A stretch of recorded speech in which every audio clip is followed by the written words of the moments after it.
I want you to picture two apartments. Same city, same neighborhood, similar rent. The first apartment belongs to someone earning $105,000 a year. Walk inside and you'll find an 85-inch television mounted on the wall, a massive leather sectional that cost $4,200, a kitchen full of gadgets, a premium espresso machine, an air fryer, a stand mixer, a sous vide cooker. Most of them were used twice, and now sit in the back of cabinets like trophies from a life that was supposed to feel better than it does. The closet is full. The spare bedroom is full of boxes. The garage storage unit, $140 a month, is packed with things that haven't been touched in 2 years but can't be thrown away because they cost too much. This person checks their bank account with a knot in their stomach. They have $2,600 in savings. They're 2 missed paychecks away from a total crisis. They make $105,000 a year, and they are, by any honest measure, broke. What you are looking at in this apartment isn't just bad impulse buying. These are material monuments to israf, the systematic wastefulness that quietly erodes a person's life. This individual is trying to numb an internal anxiety with possessions, constantly giving in to the whims of their nafs, their ego. The nafs demanded visible status trophies, but instead of peace, it delivered financial handcuffs. The second apartment belongs to someone earning $58,000 a year. Walk inside and you'll notice something immediately. Space. A modest couch, a reasonably sized television, a kitchen with exactly the tools that get used regularly, a good knife, a cast iron skillet, a coffee maker that cost $45 and works perfectly. The closet has clothes in it. Not a collection, clothes, things that get worn. The spare bedroom is actually a bedroom. This person checks their bank account with calm confidence. They have 15 months of expenses saved. They invest 20% of every paycheck. They sleep through the night without doing mental math about whether they can cover next month's rent if something goes wrong. In this intentional emptiness and simplicity, a true sense of contentment is revealed. Not poverty or self-deprivation, but a profound internal independence from the dictatorship of things.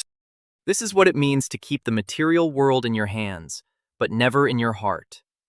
This deep, genuine contentment has granted this person something that money can never buy. Barakah, the hidden spiritual blessing and exponential growth in their wealth. Same neighborhood. The person earning almost half as much has nearly 10 times the financial security. If you met them both at a dinner party, you'd assume the first person was doing better because the first person looks like they're doing better. They have the stuff. They have the lifestyle. They have the visible signals of financial success. But financial security is invisible, and the gap between looking successful and being secure is the most expensive gap in personal finance. Today, I'm going to show you exactly why people who earn less consistently end up with more. More savings, more freedom, more options, more peace, and what they understand about money that high earners never learn until it's too late. Brother Adam here, and this is Brother Explains Money. The first person in that apartment isn't bad with money in any obvious way. They don't gamble. They don't have an expensive addiction. They don't make catastrophically stupid purchases. They just gradually, imperceptibly, over the course of years, accumulated a lifestyle that requires every single dollar they earn to sustain. The lifestyle expanded with every raise, every bonus, every promotion, and now the lifestyle is the boss. It tells them how much they need to earn. It tells them which jobs they can consider. It tells them how much risk they can take. It tells them whether they can say no. In Islamic finance, this psychological dead end is known as ultimate enslavement to your desires. When your lifestyle becomes your master, you completely surrender your autonomy. True wealth is built on margin, the deliberate gap between what you earn and what you actually need. Everything else, the investing, the compounding, the wealth building, the ultimate financial freedom, is downstream of that gap. If the gap doesn't exist, none of the rest of it works. Without that margin, you are completely vulnerable, and the moment a crisis hits, you risk falling into the major sin of riba, taking out interest-based loans just to survive. Let me show you why the gap doesn't exist for most high earners and why it almost always exists for the people who appear to have less. There's a concept I want to introduce that will reframe how you think about every purchase you make for the rest of your life. Everything you own costs you money twice. The first cost is obvious. It's the purchase price, the number on the receipt, the amount that left your bank account. Everybody sees this cost. But there's a second cost that most people completely ignore. And for many possessions, the second cost is larger than the first. The second cost includes storage. Every object you own takes up space. Space costs money. In most major cities, the implicit cost of residential space runs roughly $30 to $50 per square foot annually. A treadmill takes up about 20 square feet when you account for the clearance space around it. That's $600 to $1,000 per year in implicit rent you're paying to store a piece of exercise equipment that, statistically, becomes a clothes hanger within 6 months. You're not just paying for the treadmill, you're paying rent on the treadmill's apartment. The second cost includes maintenance. Every object requires upkeep. It needs to be cleaned, serviced, repaired, and insured. That boat sitting in your driveway needs cleaning, registration, insurance, and repairs. The industry rule of thumb is that annual maintenance costs run about 10% of a boat's purchase value. A $40,000 boat costs $4,000 per year just to own, even if you never take it on the water. Even if it sits there for 12 months collecting leaves, the meter is running whether you use it or not. The second cost includes mental energy. This is the one nobody calculates because it doesn't show up on a statement. But every item you own occupies a small slice of your cognitive bandwidth. It needs to be organized, tracked, and worried about. Researchers have found that visual clutter measurably increases cortisol levels and reduces the brain's ability to focus. Your stuff is literally stressing you out in ways you can't consciously perceive. The second cost includes opportunity cost. This is the big one. Every dollar locked up in a dead possession is a dollar that's not invested. That $15,000 home gym setup, the one that seemed like a smart investment in your health, could have been $15,000 in a purified, Sharia-compliant investment fund. At an 8% average annual return, that $15,000 grows to roughly $48,000 over 15 years. The treadmill didn't just cost $1,400. Its true cost over time, including storage, upkeep, and lost wealth, is closer to $9,000. From a spiritual perspective, when you buy items out of pure pride or ostentation, kiasa, the barakah drains right out of them. A possession without barakah becomes a parasite. It bleeds your square footage, your maintenance cash, and your peace of mind. It's the financial equivalent of death by 1,000 cuts. The people who always seem to have money have done this math.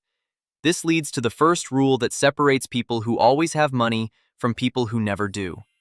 Calculate cost per use before any purchase. Before buying anything, divide the total cost by the number of times you'll realistically use it. A $250 jacket you wear twice costs $125 per wear. A $500 jacket you wear 200 times costs $2.50 per wear. The more expensive jacket is actually significantly cheaper in any meaningful sense.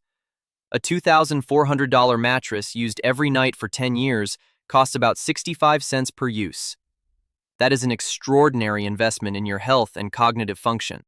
A $1,600 espresso machine used daily for 5 years pays for itself. Math cuts through the marketing, the emotion, and the israf.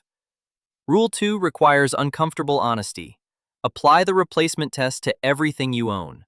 Walk through your home, look at an item, and ask, if this item disappeared today, would I spend my hard-earned money to replace it? If the honest answer is no, it exists in your life through inertia, not intention. Sell it or donate it as sadaqah, charity. Cleansing your space of unnecessary things invites barakah back into your home and frees up cognitive bandwidth for things that actually matter before the Almighty. Rule 3. Never upgrade out of boredom.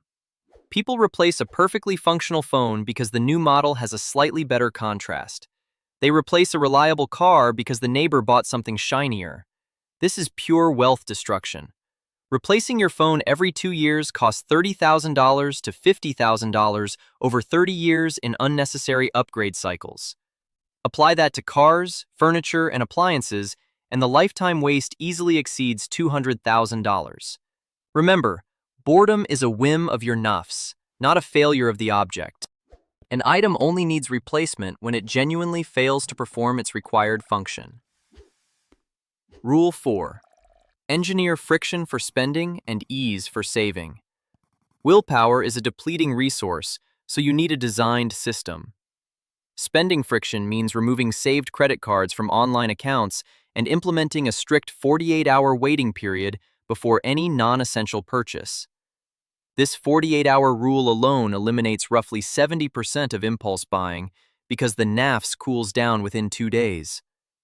Blacklisting shopping apps and automating transfers to Halal investment vehicles on payday moves the money before your eyes ever have a chance to see it and spend it. Rule 5. Define your level of contentment before your income grows. If you freeze your baseline comfort at $50,000 of annual spending, then when your income rises to $90,000, that entire $40,000 delta flows straight toward building your real wealth. Without a finish line, you are running an endless race where expectations always outpace earnings. Rule 6. Measure wealth by optionality, not accumulation. A person earning $250,000 but spending $242,000 is a prisoner. They are chained to their job, unable to take career risks, take a pause, or walk away from toxic situations. But a person earning $58,000 and spending $41,000 has extraordinary optionality. They have the power to protect their values, refuse haram income streams, absorb disruptions, help their family, and look at the future with total tranquility. Frame every purchase as a trade against your freedom and ask, is this item worth reducing my ability to make free choices about my life? That second apartment I described at the beginning, the one belonging to someone earning $58,000 with 15 months of expenses saved, belongs to someone who applies these rules consistently. The first apartment belongs to someone who bought into the illusion that more income means more stuff, and more stuff means a better life. Ultimately, there are two self-reinforcing cycles. The destructive cycle. Israf creates financial insecurity. Insecurity drives stress, and the Nafs tries to soothe that stress with more temporary emotional spending. The blessed cycle is completely different. Moderation and true contentment create financial margin. Margin provides deep security and attracts Barakah, and genuine security eliminates the psychological urge to prove anything to the world through the accumulation of junk. The math strongly favors the second option. So does the peace of mind. Subscribe to Brother Explains Money if you want the next breakdown. I'll see you there.